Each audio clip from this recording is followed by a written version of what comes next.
Hello, that's better. Okay. Good afternoon, Madam Chair, members of the Hamilton Municipal Heritage Committee. My name is Ryan Ostroff. I'm with Mattamy Homes, and together with me today is Brad Clifton from Mattamy, and standing beside me is Edwin Rouse from ERA Architects. First, I'd like to thank you for approving our delegation request and allowing us to speak today, and I'd secondly like to thank Megan House for her help over the last month or so in kind of walking us through this process and kind of putting our information together for circulation for this committee to look at. We're here today to speak to you about 493 Dundas Street East in Waterdown. The property, as you can see on the slide, is outlined in the dashed blue line.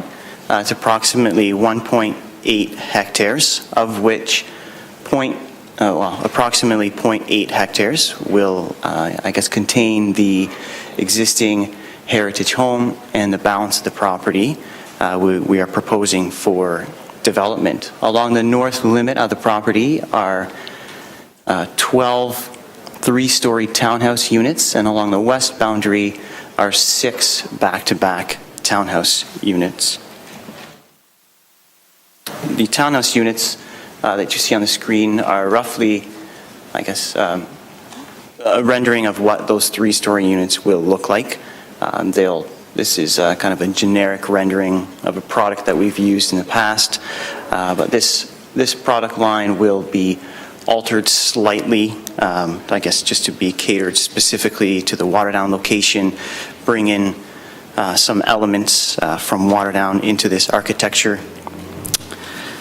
And the balance of the site, or the 0.8 acres where the house will be retained, will also, house the existing driveway and some of the landscape features that we feel are part of the cultural heritage of this home, in addition to the home. And Edwin will, outline, why he supports this proposal and how he feels that the heritage designation is being maintained. But ultimately what we're here today for is to get feedback from this committee. We're in a due diligence period. We have this property under contract by way of a conditional purchase and sale agreement, and we thought it'd be very prudent for us to understand the committee's position before we make any decisions on purchasing this property. So I'll pass the baton over to Edwin, and after that, we'll welcome any questions and any feedback or opinions you may have. Good afternoon. So that's the south elevation of this very fine Georgian house at 493, designated 1857, built 1857, but the landscape is not described in the designation. This photograph from the street shows you the elements which really are the core of the landscape that gives a setting and sort of the presence of the house. This tree-lined driveway. If you'll notice, a very flat area of land right in front of the house, which used to be called a platen in past times, which really gives the house a sort of plane from which it can spring in a very elegant way. And behind the house are mature trees, which I'll show you in a moment, which constitute the sort of immediate setting of the house.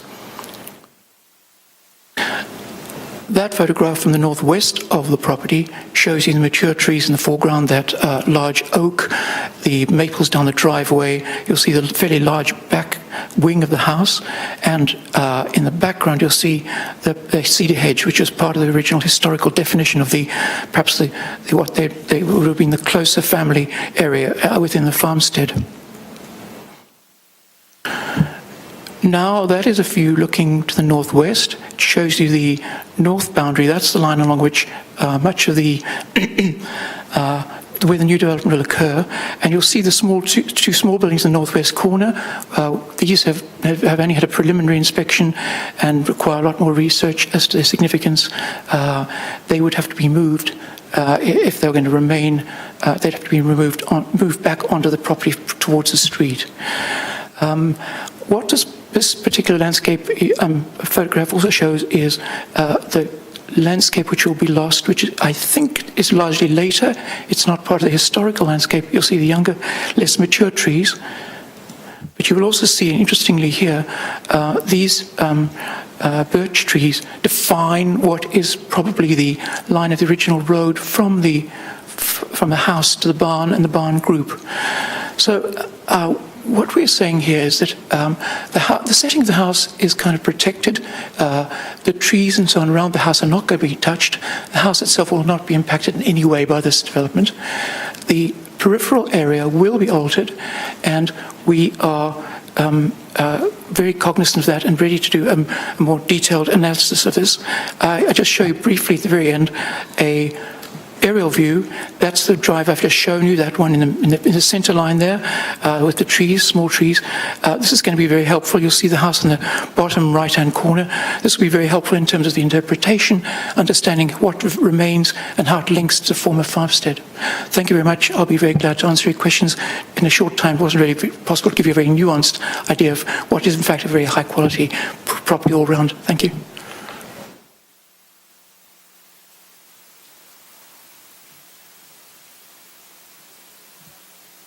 Yes. Yeah. Thank you, Madam Chair, and certainly thank you, both gentlemen, for the presentation. First and foremost, I need to put this on the record, Madam Chair, that I know it's a Pearson name. There is no relation that I'm aware of. So I don't think I have a conflict here. But I am going to go back into my husband's family tree because a friend of ours did do it going back to 1531. So I'll have to make sure that there is no connection in here somewhere way back. But I doubt it. I just also wanted to say I'm really pleased to see this as an initiative of Mattamy Homes to protect a good substance of the homestead and the lands around it, to maintain the character and incorporate and move forward with the development that certainly is in keeping. And I want to also add, Madam Chairman, that I do have confirmation. I received an email from Councillor Partridge yesterday afternoon that I can read off, that for the Heritage meeting tomorrow morning, please let the committee know I am in support of the proposed uses for the Pearson property as outlined in the email below from Mattamy. I would not be in support of any demolition of the Pearson Heritage home or alterations that would in any way take away from the heritage features. So I just want to put that on the record today. Thank you.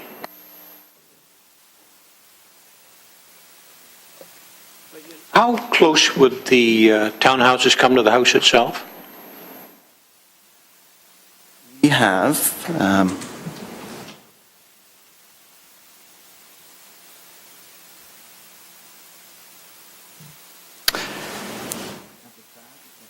Actually, Brad, can you bring that?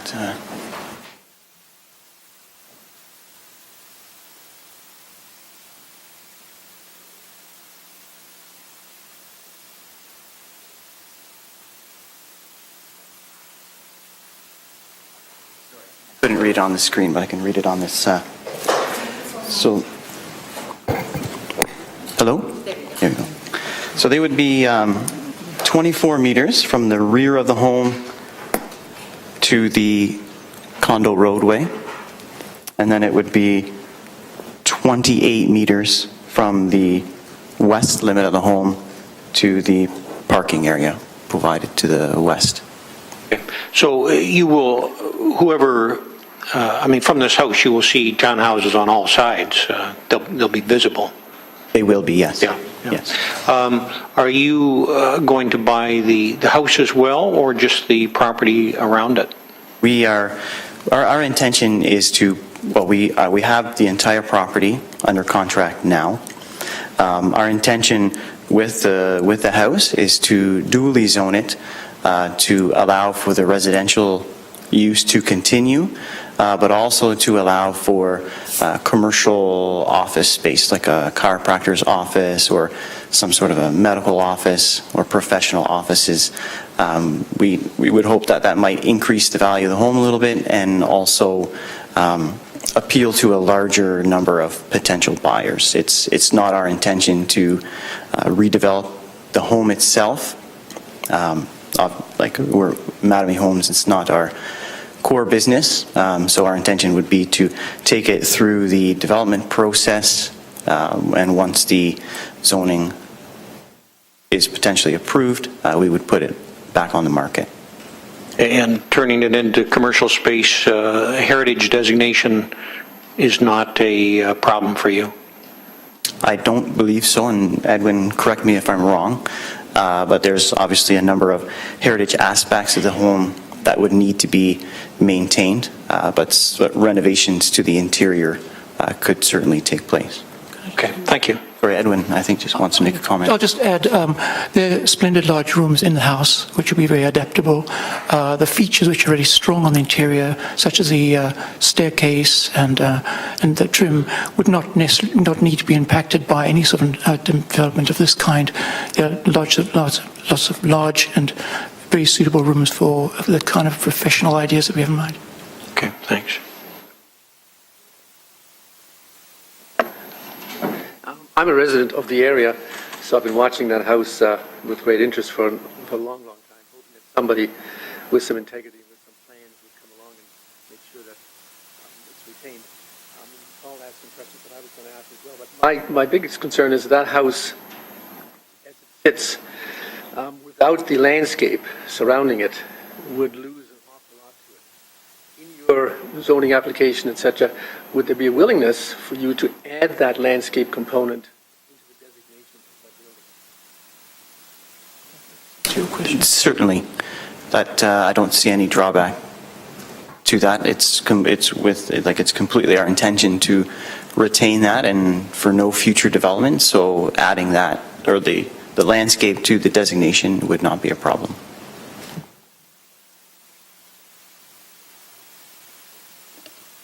Just a few notes here I have. Wondering if the neighborhood, if there's an association there, if they've been make contact with them and sort of run the idea by them, get their idea. And if it does go to commercial use, that property, and it like parking and so on would be an issue, I think. In terms of right now, we're talking about the landscape and how you're providing a good sight lines and so on. So just something to think about, and maybe your opinion on the parking. Why on the far right where I'm sitting is parking, and then the two spots are right up against the property. Any consideration on that or opinions on that? Thanks. Okay, thank you. Here is a rough concept to address your second question on if it was to be turned into or permitted for commercial use and what that parking might look like. So we would maintain the existing drive that you enter currently through. It's a little light, perhaps you can't see it, but there's quite a large gravel area directly west of the house and to the rear of the home as well, and that would accommodate the number of permitted parking spaces. It would require the demolition of the garage that sits behind the house now, but that garage is relatively new and it's not of heritage importance. As far as a neighborhood association, we are not aware of one. We have had some neighborhood meetings for the balance of the lands we own that surround this property, and we've shown them some preliminary concepts, but nothing as detailed as what we're showing you today. Our previous meetings with the neighborhood, we did not have this property under contract, and so we couldn't show anything.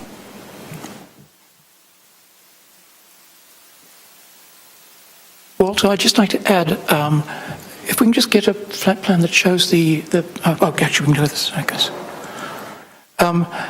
If you look to the right on that one, you'll see that a very substantial cedar hedge, and in fact that cedar hedge, you'll see it goes right around the property. In fact, provides an amazing protection, visual protection for the house and its setting from that parking area that you are identifying.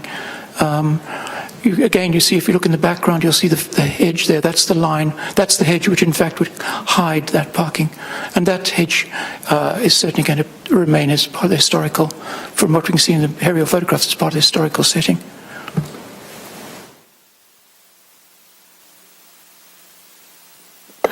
Through the chair. Can you go back to that one, that site plan again?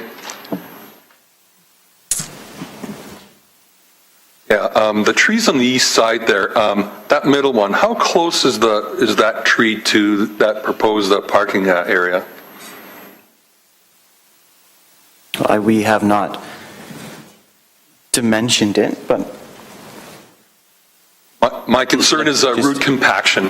When you start building that the root, if some roots are compacted on certain trees, more susceptible than others, that tree may eventually die. Do you have a landscape architect working on this project? we do, Okay. and we have a landscape architect who would do a tree inventory and a report on that. And I think we obviously have to be cognizant of those trees, and they do form part of the heritage or the cultural heritage of this designation, and so we would have to ensure that the construction that we did to the east of those trees would not impact the livelihood of that. Who is the landscape architect, if you don't mind me asking? The landscape architect, his name is, or the company name is Kuntz Forestry. Thank you.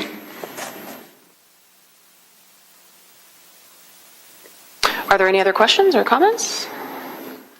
Well, gentlemen, thank you very much for the presentation. It's a wonderful development, and I think a lot of the committee members have positive feedback about it. Did you have any other questions of the committee? No, we do not, but thank you very much for your time.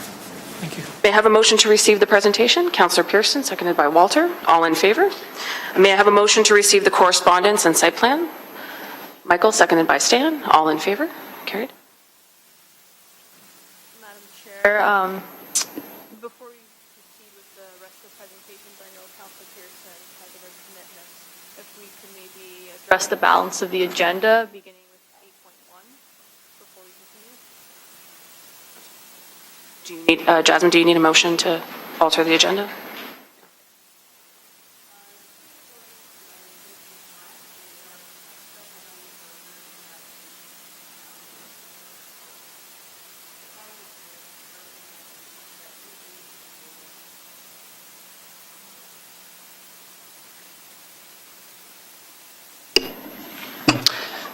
Through the chair, so in front of you in your agenda package, item 8.1, it's for the erection of a new structure at 880 Beach Boulevard in the Hamilton Beach Heritage Conservation District. It's currently a vacant lot.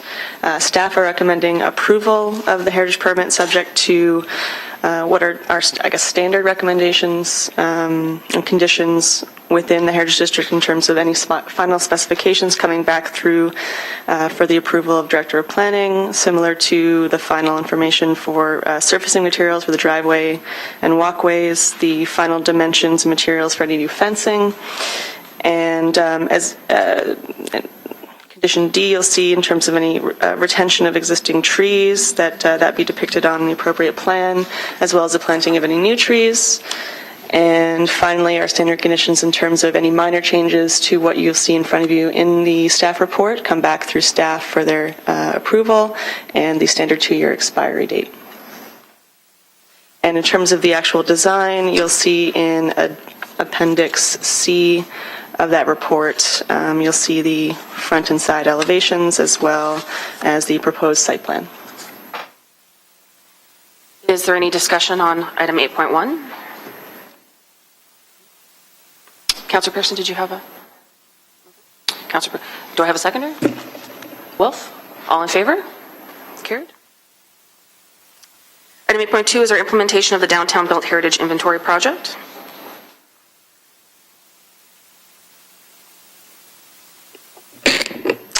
Through the chair. So the Municipal Heritage Committee has received previous update on this project from Tourism and Culture staff before going to Planning Committee and Council previously. Council had approved the list of recommendations for additions to the register and a staff's work program for designation in principle, and then directed staff to report back after consulting with the property owners of the affected properties as well as the Municipal Heritage Committee. So in front of you today is that final list of recommendations, and staff has already consulted with the Inventory and Research Subcommittee on these recommendations in detail, and you'll see within the report there is a recommended prioritization of those candidates for designation, as well as the final list for that recommendation for prioritization as Appendix C to that report. In terms of, I guess, highlights of the report, today we have a delegation request representing 24 Main Street West. Within the report, you'll see a discussion of there were 2 letters received in terms of formal opposition to these recommendations. A third was received as a late addition, and that's added as item 5.2, correspondence, and that will be included in the final report to Planning Committee following this consultation. But staff are not recommending that any properties be removed due to that opposition. The only, I guess, anomaly there would be 15 Queen Street South. Staff are not recommending that be included at this time, but not due to the opposition that's been presented. We're not recommending that it be added at this time because Council has previously made a resolution on this property in 2009 to remove it from the register and to remove it from staff's work program. Other than that, the overview of the consultant's report that was previously presented is summarized within the report, as well as the list of recommendations that are attached as Appendix A and Appendix B. And staff would be happy to answer any questions you might have. Thank you, Alyssa. Paul? Alyssa, the removal of All Saints Church, based on the fact that Council had removed it from the registry, but that was 5 years ago, and that was based on the fact that there was a plan in place that looked like there was going to be affordable condos built there. That plan is gone completely now. What would be the downside of trying to, at very least, just registering that property again to give us that 60-day protection? And something like that might encourage a new developer to try to work the old church into the new design.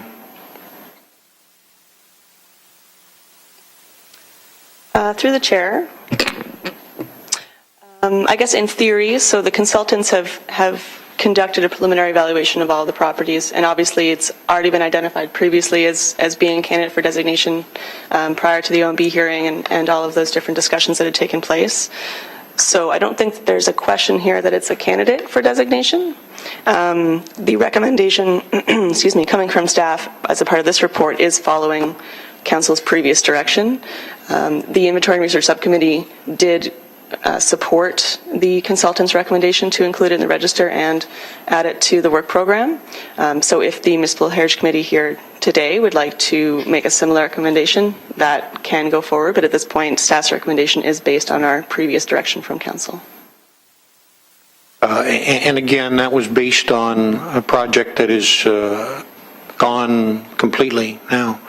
To my mind, it's worth at least trying to, let's see if council would take a fresh look at this and at least register it. That does not tie up the hands of any developer. It just gives us 60 days for sober second thought. Okay. I'll make that motion.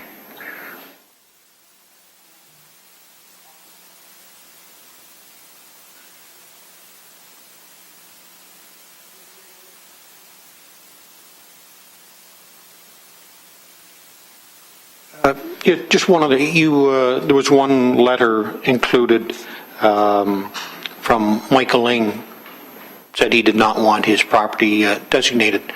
How many of those did you get in this entire process? Through the chair, so there are 2 letters attached in Appendix F of the report, and those are the 2 formal letters that we received before writing the staff report, the third being Michael's. Oh, okay. So those are the only 3 formal letters of opposition, although in terms of the feedback and the discussion that we received at the open house that was held in June and some of the following discussions resulting from that, staff did have a number of meetings and discussions and sent follow-up letters to property owners that expressed concern, but in terms of actual opposition and formal letters stating that opposition, it's just those 3 letters. That seems pretty good. Okay, thank you.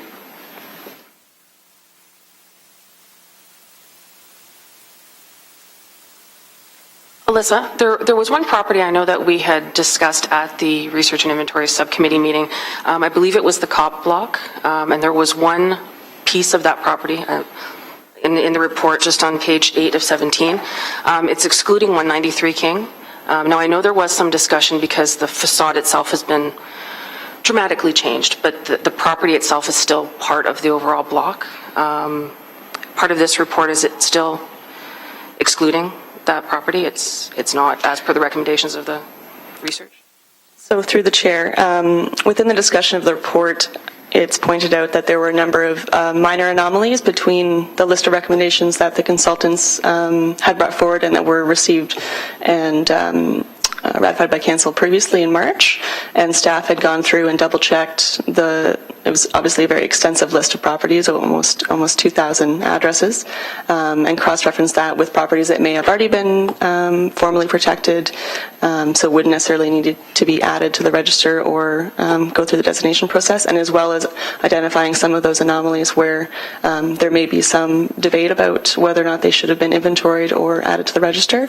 And that particular property, following inventory and research, and that consultation is added in Appendix A. So you'll see page 4 of 8. It's 193 King Street East, if I'm not mistaken.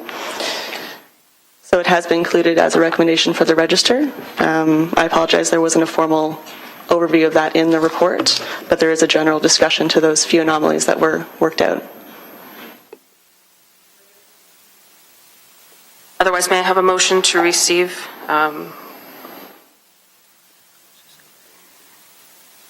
May I have a mover and a seconder for this as amended with Paul's motion? Stan, seconded by Councillor Pearson. All in favor? Carried.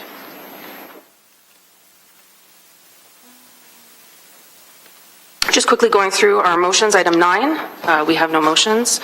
Are there any items of notices of motion under item 10? Item 11 is our general information, update respecting the Joint Placking Subcommittee. If there's no discussion, may I have a motion to receive the update? And seconded by Michael.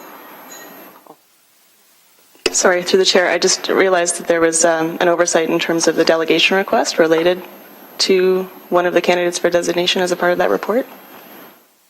I don't know if that should have been addressed during that item. It's in the committee's hands to consider the delegation now. We're just trying to move all the balance of the items that we've been approving before.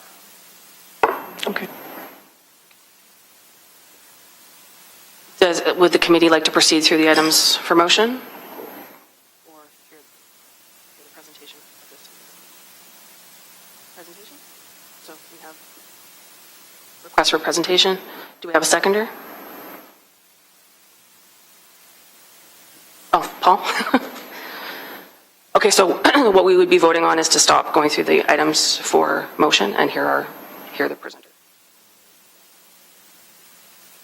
It's just, we won't be able to approve any of the remaining items for motion until we get to, Councillor Pearson has to leave shortly. Yep.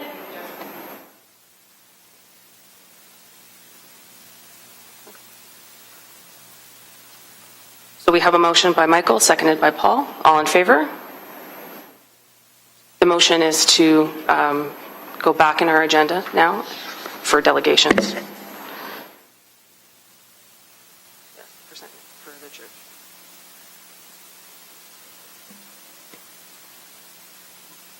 So we would be going back to item 6.2.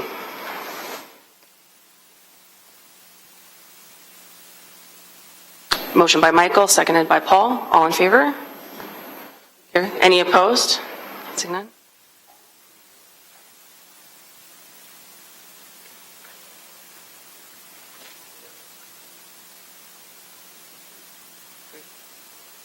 I'm confused. What's the motion that we're voting on?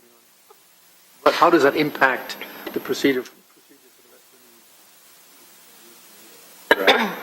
And then will we be able to conduct business? After that, we won't be able to make any motions for approval. We can just receive reports and information. And is that what we want to do?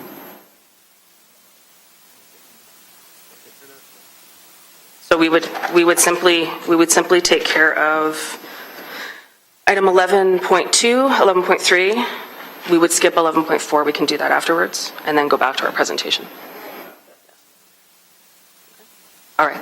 We'll continue. Okay, so item 11.1 was our update respecting joint placking subcommittee. May I have a motion to receive that update? Michael, seconded by Walter. All in favor? Carried.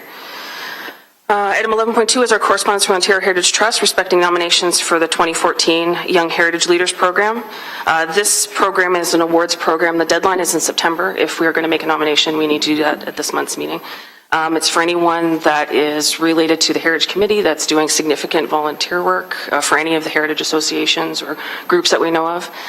They have to be below the age of 24. And then the nominations that we would put forward have the ability to be put in line for a $2,000 honorarium grant to go towards their post-secondary education. So if there's any youth heritage volunteers that anyone would like to recommend, we can do that today.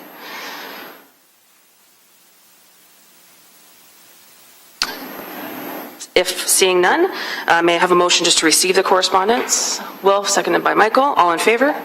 Carried. Item 11.3 is the Willowbank 2014 Stone Festival. May I have a motion to receive that item?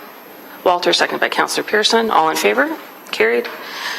We will now go back to our agenda items. Item 6.1 or 6.2. I'd now like to call upon Helen Bradley to present respecting Centenary Church, United Church.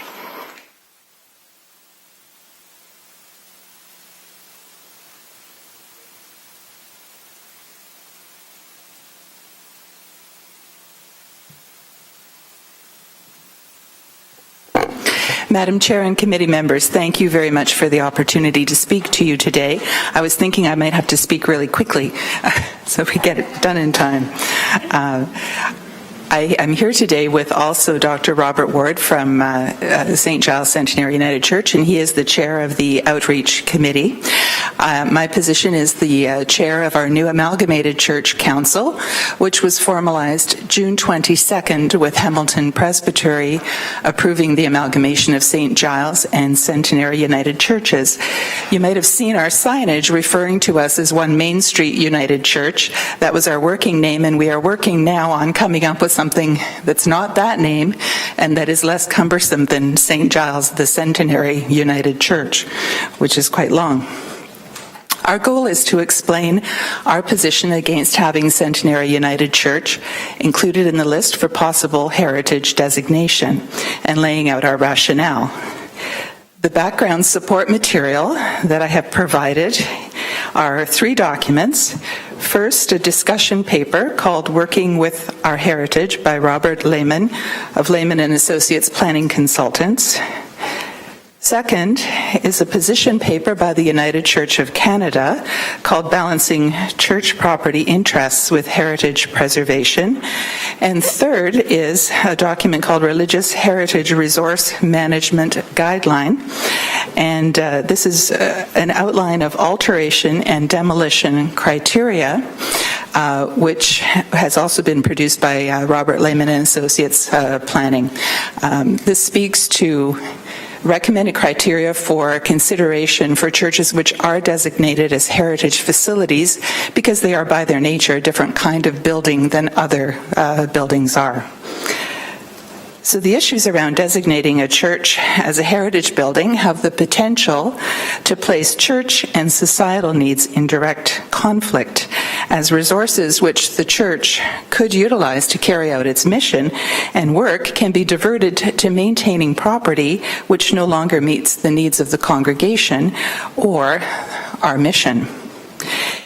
If Centenary United Church is designated as a heritage property, and if we cannot exert control over how we use our building to support our church mission in downtown Hamilton, our guarantee of freedom of religion, as outlined in the Charter of Rights and Freedoms, could be denied, with control of the church property effectively being taken over by a secular body.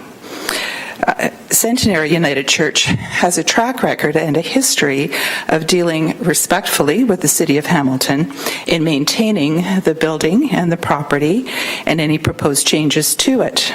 As St. Giles the Centenary United Church, we propose to continue doing so, because our built form is one of the many layers of our heritage and our identity. Keeping our decision-making about building disposition separate from the heritage designation process reduces the risk of this conflict between our freedom of religious expression and city considerations. We further recommend that the City of Hamilton adopt the criteria outlined in the document, the Religious Heritage Resource Management Guideline for churches, which do receive heritage designation. As a congregation, our amalgamation and our work as a new birth congregation is gathering momentum. We have a critical mass, and we will be making decisions about our resources and our assets in the next 8 months. We're working with EDGE, which is an agency of the United Church of Canada, and they have expertise in exploring alternatives of building development and disposition. The final decisions will, of course, be made by our congregations and will have to be approved by the Presbytery, the Hamilton Presbytery. And part of our process will include community consultation with respect to both properties, the Centenary site and the St. Giles site. And those community consultations will be facilitated by a missional consultant affiliated with EDGE. So we respectfully request to have Centenary removed from the list of potential heritage designated properties, and as I said, recommend the adoption of those criteria in considering church properties which are designated. And that is my presentation. Are there any questions? Through the chair. I'm sorry, Ms. Bradley. Can you be more specific as how designation of the Centenary Church would impact your services or your religious freedoms? I'm kind of a little fuzzy on that. That has more to do with the use of our resources and the potential value of those resources that we've built up over time. We've established that the number of people that we have worshiping in our congregation is not sufficient to maintain the facility of Centenary or St. Giles. So we're going to have to come up with a different plan, and it will affect the financial value of our resources that we have to do our mission with. How old is that? When was that built, the Centenary Church? It was built about 144 years ago, I believe. Okay. Okay. But St. Giles is all right to be designated in terms of your by your community? We're not really addressing that question right now, but we would have the same... Okay, no problem with St. Giles? Or? No, we would have the same position with the St. Giles facility as well. That has not come up under question as yet. Okay, thank you. Just along the same lines, then, the concern would be that the property, if you needed to sell that property, that it would be, if you needed to, that the property would be worth less if the new purchaser could not tear the building down. Is that right? Potentially. It would certainly narrow down our possibilities of building disposition. This is on the list now for the year 2021. Well, that was part of the reason that in our discussions with Ms. Golden, actually, we talked about having the work plan of our facility moved up more quickly than that, because that's a long way away. And as I say, we're moving forward within the next 8 months. We hope to have some alternatives to assess and evaluate. So, okay, thank you.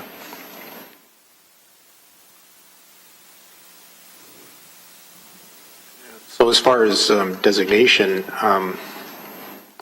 there's grants, if it's a financial issues to put towards the building. Is that what you're saying? There may be problems with that if it's designated? Yes. But you're aware there's up to many grant? Yes, we're aware there is some funding with regard to development fees and so on. But what we're hoping is that we could enter into a respectful and a negotiation with the city, with the residents of the area and so on, to come up with a plan that benefits all.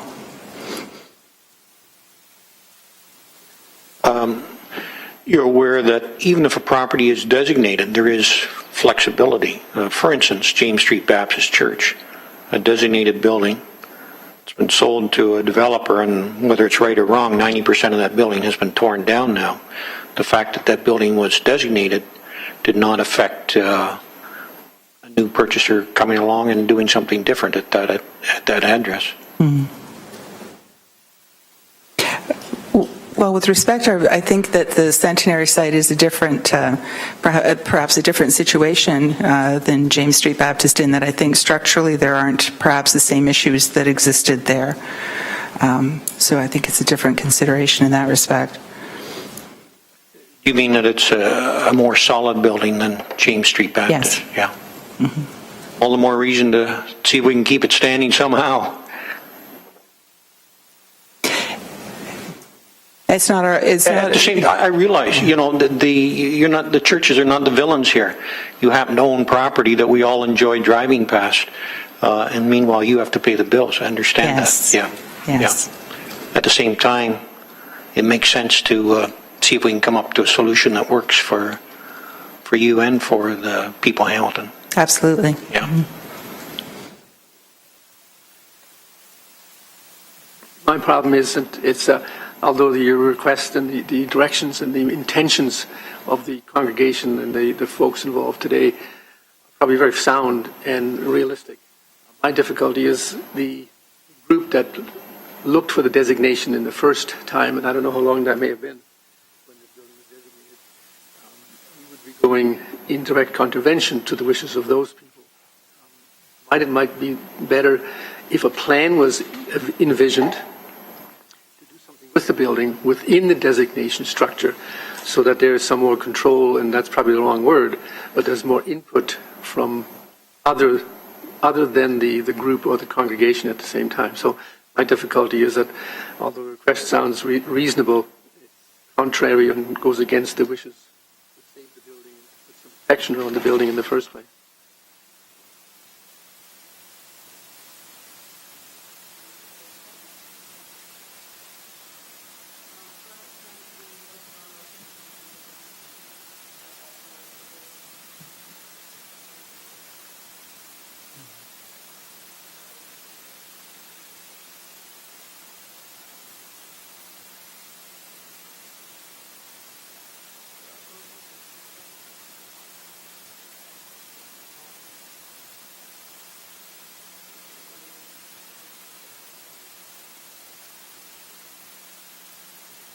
Thank you.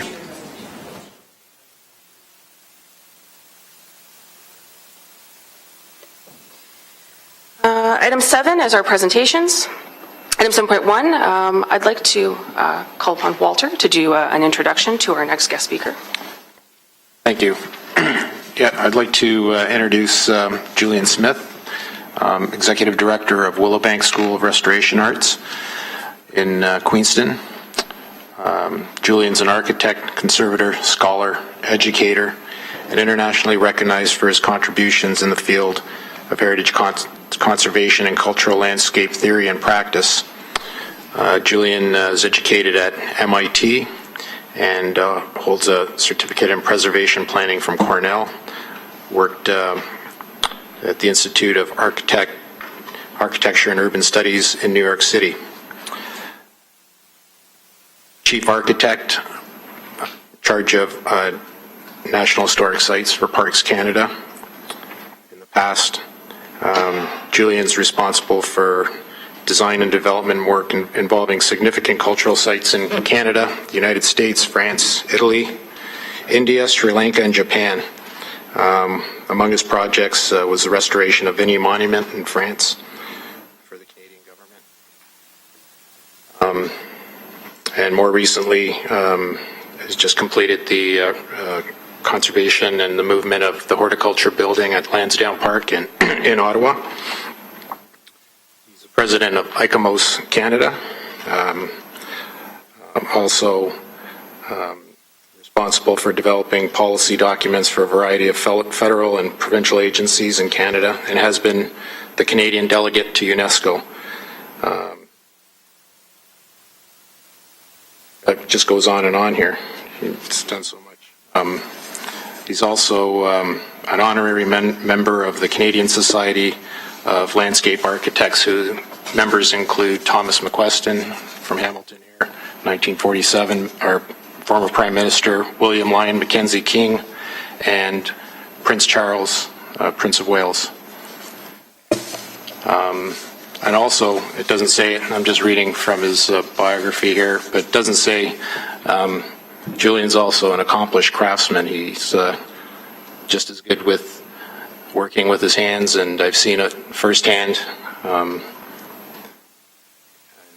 He's restored houses by himself. And so he has both ends, the worker knowledge and the academic knowledge. And for me, being part of Willowbank, it's been a privilege to know Julian for the last 5 years. Yeah, thanks. I'd just like to introduce Julian. Thanks for coming.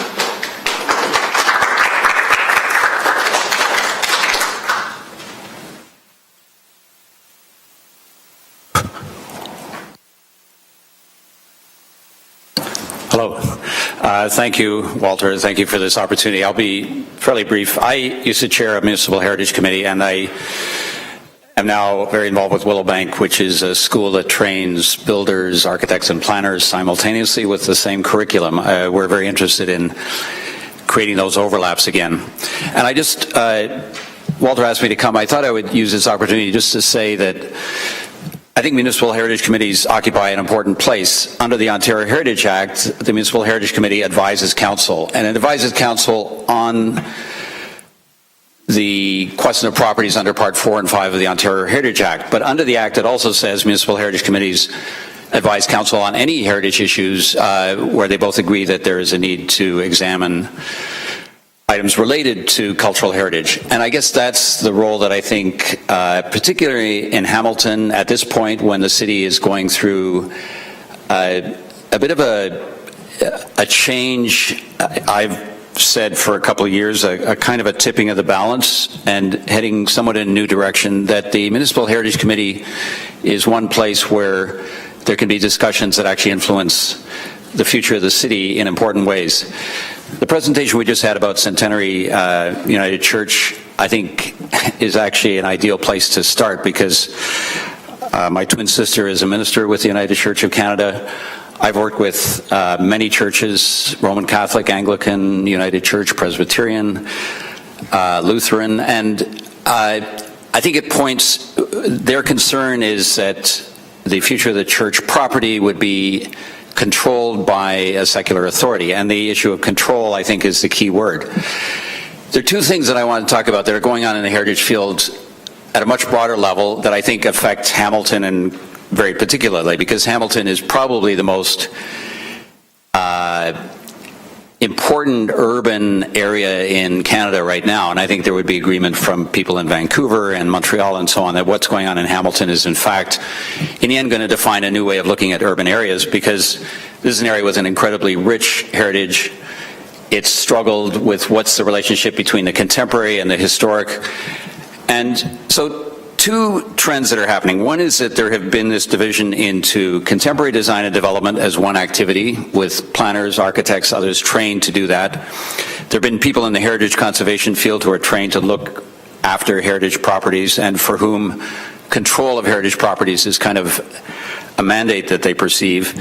And then there's a whole environmental field that is interested in a more ecological view of the city, of the rural area as well. And environmentalists and historic preservationists and contemporary designers and developers have worked very much in isolation, and that's reflected in the way cities are set up. It's set up the way you have a planning department, you have a heritage unit within a planning department, you have an environmental group. They also work under different legislations. We have a Planning Act, a Heritage Act, an Environment Act, and various other acts. And yet, in the end, what people want is healthy communities, and the pressure to develop approaches which combine heritage conservation, creative contemporary development, and an environmental or ecological approach to the world is clearly becoming the dominant force. There was when Toronto recently reviewed its heritage policy, they had a number of public meetings. They started off by saying, we want to strengthen the Ontario Heritage Act and its impact on Toronto. The people of Toronto, the citizens who came to that meeting said, actually, that doesn't interest us. What we want is healthy communities. And if you can use the Heritage Act to do that, fine. If you can use the Environment Act to make sure we have walkable streets and a healthy urban forest, we want that. If you can use the Planning Act to make creative design development that fits into our neighborhoods, that's what we want. But they said, we're tired of this compartmentalization. I think it's up to the politicians and committees like this to do that, because the compartments exist in the universities, they exist in city staff, the way they're set up, and so that's not where these correlations are going to come from. But it's happening in particularly cities like Hamilton, which have not had the development pressure that you get in places like Toronto and New York. It's happening in Cleveland and Pittsburgh, in Buffalo, and you can already see the signs of this happening in Hamilton. So that's one aspect, is how do you actually create this combination of an ecological approach, an awareness of culturally significant places, and creative design and development. How do they actually work together rather than being sort of competing interests? The other thing that's happening is that much of the planning world has been based on what one could call a utopian model of the world. So you define where you want to be as a city. What is the visioning plan for 20 years from now? Comprehensive zoning bylaws are a way to put the utopian vision into a big document. And then there are a lot of staff in any planning department who deal with committee of variance, committee of adjustment, deliberations. How do you apply the zoning bylaw? But zoning is developed. It's a 20th century phenomenon. We've had it for about 50, 60 years. It doesn't work all that well. And so a number of things are happening as you move from what one could call a utopian idea of how a city develops, meaning defining where it's going to be in 20 years and 50 years, and then seeing if you can move towards that, to a more organic model of urban development, where you don't define where you're going to go, you just say that every change should be positive rather than negative, and the accumulation of those positive changes over time will result in the city gradually changing and evolving, but you don't worry about where it's going to be in the future. And that organic model of development is something that cities like San Francisco have been working on for quite a few years. And there are places around the world where, in some ways, the heritage field is based on a more organic model because it looks at what the community is and how do you protect that and how do you allow alterations and development that will respect what's there.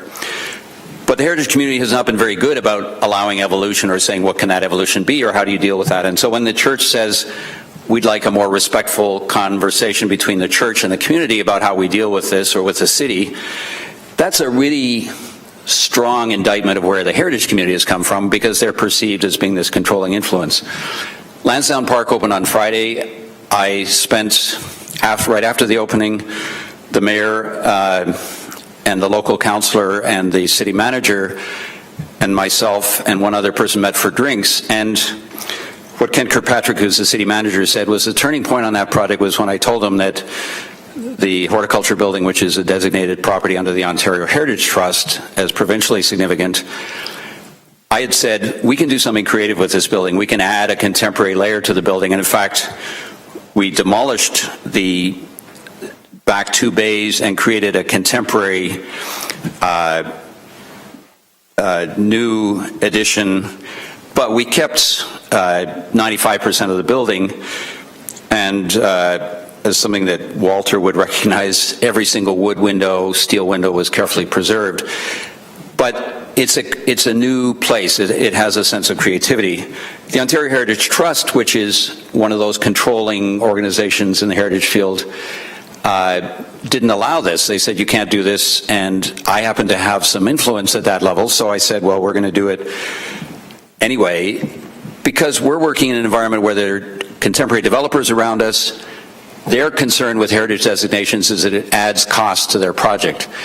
If you want heritage buildings to be reused, you have to work to make work on heritage buildings be more cost effective than contemporary buildings.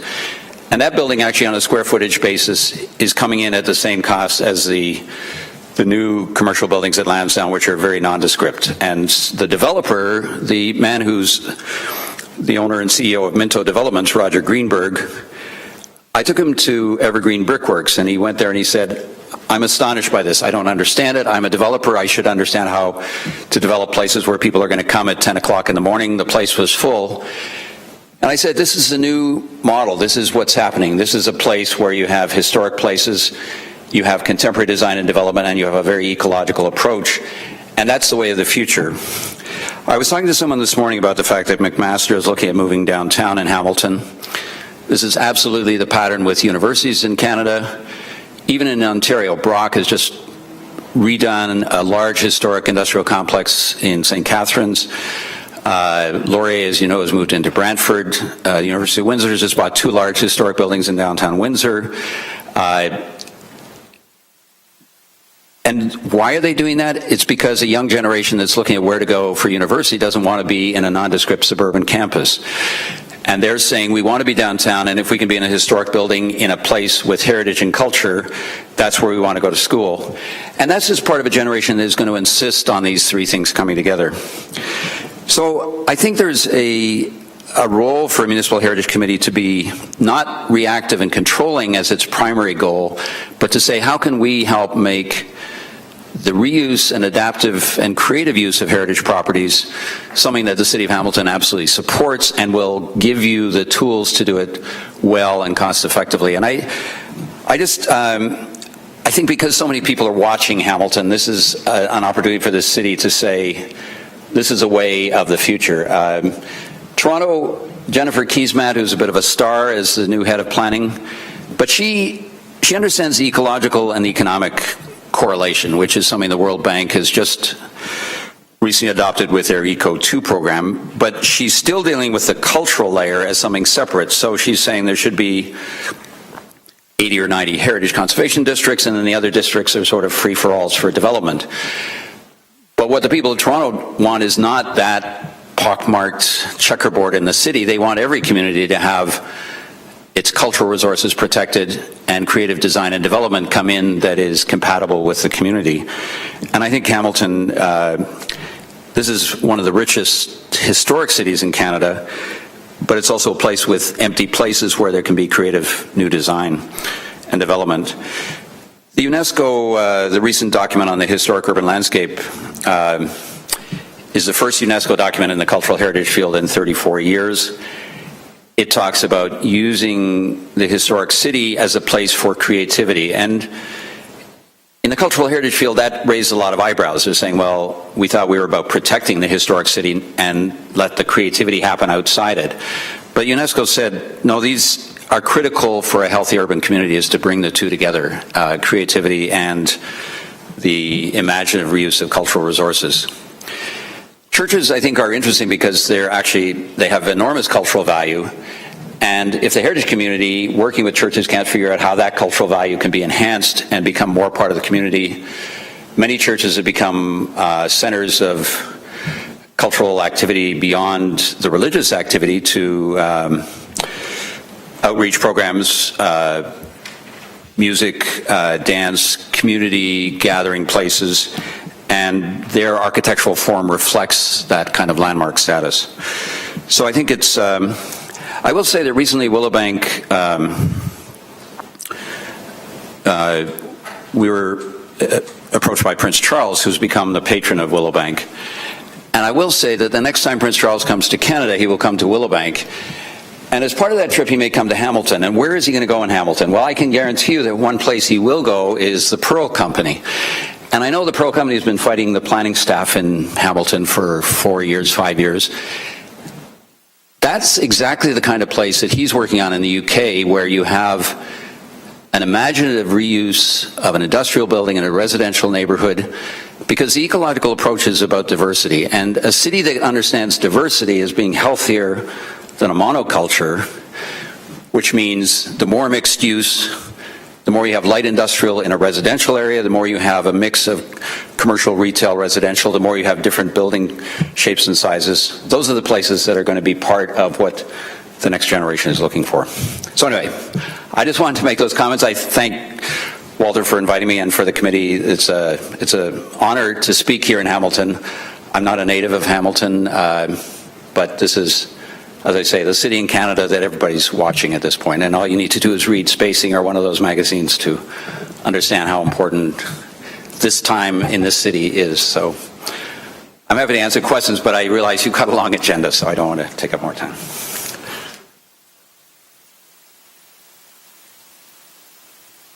At the last Municipal Heritage meeting, because I'm sort of the watchdog of Akmar, I suggested that probably one of the best things that could ever happen to Akmar would be for Willowbank to move in and not only teach but restore the building. I would like to know if you've given that any thought. Yeah, our students did a study of Akmar, and we would consider it. One of the things that they were imaginative, I thought about, was that they said the 1960s chapel, why not keep it? And then you could have a wedding and then have a reception in the house. They also were reluctant to see it become too precious as a museum. And that's this whole thing about the heritage. Cultural heritage is such a rich resource to use, but we need to be imaginative and creative and proactive. And so I don't see it happening overnight, but we are going to establish some kind of urban presence. And if we do that, I was talking to Glenn Murray, who's a cabinet minister, as you know, and I said, we're going to have an urban presence. He said, you should come to Cabbagetown because that's his riding. I said, well, it's not going to be Toronto, it's going to be Hamilton. He said, well, he told his staff to leave the room, and then he said, I have to represent Toronto because that's my riding, but really Hamilton's my favorite city, and absolutely you should go to Hamilton. So, yeah, we will be in Hamilton in some way because we're growing. We'll have 40-some students showing up in a few weeks, and they want to understand the urban condition as well as the rural condition that we're part of. We're not submitting a proposal, though, this month for Akmar. So, yeah, all right.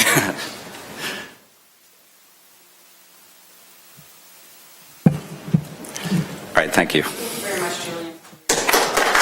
Thank you very much, Julian, for your inspiring presentation. May I have a motion to receive the presentation? Michael, seconded by Stan. All in favor? Carried. Moving back in line for our agenda, I think we're up to one of our last few items. We'll go to item 11.4, which is our buildings and landscapes. Item A is our endangered buildings and landscapes. So we have the Tivoli, Councillor McHatty's not here. Bookhouse, Will Rosart's not here. Andrew Sloss House, Will's not here. Century Manor, Paul? It's a case of, I should know this, that council is going to send a letter to Infrastructure Ontario. Is that correct? Asking for an update on the property, perhaps a tour of Century Manor?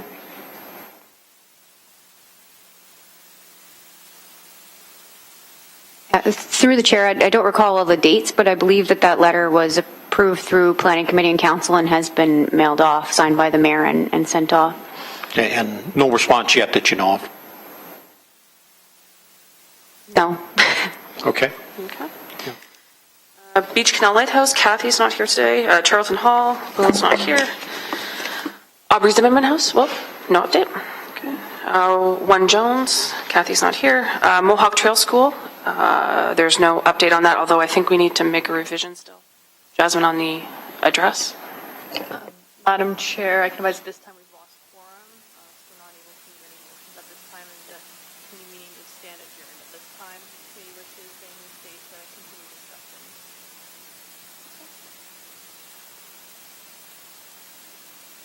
Okay. Would the members like to go through just general review still? Okay. 1822 King Street, Paul, did you have? 1822 and 24, 28. So the last I'd seen, I think it was a piece in from Joey Coleman, that it may be years before we hear this appeal of the designation. Could staff tell me if that's likely or not?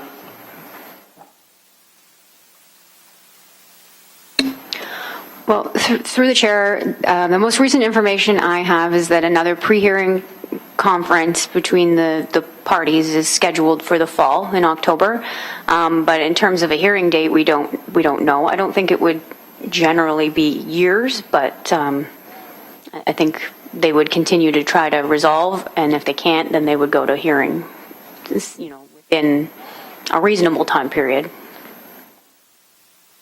Okay. So hopefully we can work something out before that, because those sit there empty for years. We've got a problem. Okay.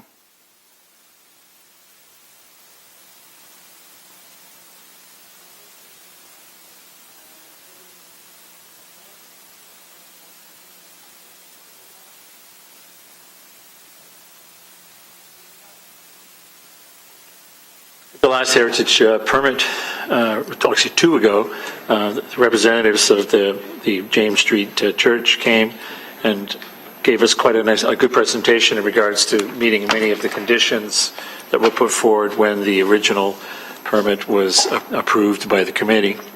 It was met with a lot of enthusiasm by the majority of members of the committee, and they're moving forward quite well. The structure that everybody was so concerned about being preserved, it is. I think I mentioned last time that I was part of an on-site visit, which was very impressive. So as I said, they're moving forward, and I look forward to hearing whether the City of Hamilton is going to grant them their 30 floors so that they can basically start construction. The Heritage Properties Update Green, the Connaught, Michael? And I had the pleasure of meeting Mr. Spalacci's 2 daughters who are working there for the summer as part of the promotion, and I was informed that 60% of the condominiums now available, or that were originally available for sale, have been sold. And much the same as it was with the federal building, it's the more expensive ones that are selling, not the inexpensive ones. That was kind of 60%. Treble Hall? Well, you... No update. Stan, Desjardins Canal? The north shore of the canal, the former Valdez property is starting to look like something, and there was talk about in the next couple of weeks actually starting to plant some plant material. Other than that, nothing else to report. Great. Walter, St. Mark's? Nothing? Michael, Aukmar? As you all heard, I tried to plant a seed in Julian Smith's mind to move forward and either purchase or work some kind of a deal out and take over Aukmar and restore it. Before you turn your microphone off, you have Stinson School and Federal Building? The federal buildings, the work seems to have slowed down. I'm not sure why. If anybody knows, anybody on staff knows, there seems to be a lot of sound and motion going on there. But from what I understand, it's still selling. And while you're at it, Aukmar Gatehouse? It's still there. It's not looking very good. Paul, your last one, Grove Hall and landscape around 100 So that's the one that we talked about. So we just have one black property right now. It's up to you to save it, Mike.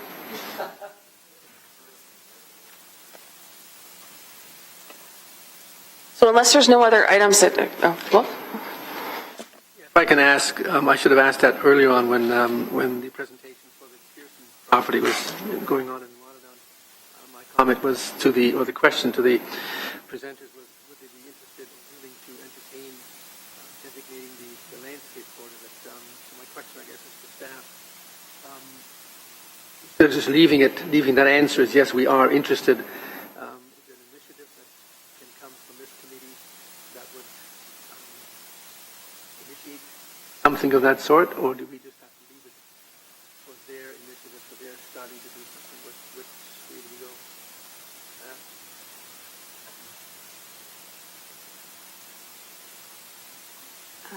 Through the chair, expanding the designation would mean going through the full process as if it was a new designation. So that's fairly onerous administratively. I mean, it's something that can be recommended to come out of this committee, but there are other options that we could look through the development process. So even through conditions of site plan approval or the rezoning, or entering into an easement agreement with the property owner to include the landscape. So those things would be a little more expedient ways of dealing with it than. Would that happen from staff's initiative? Through the chair, I think maybe probably the way it would go is that the heritage impact assessment pieces would come in for review of this committee, and then we would proceed with recommendations to expand the protection through that piece. And so I think this committee would have a role in recommending that going forward. Just whether it's designation that we would use is not necessarily the case. Yeah, I can become the watchdog.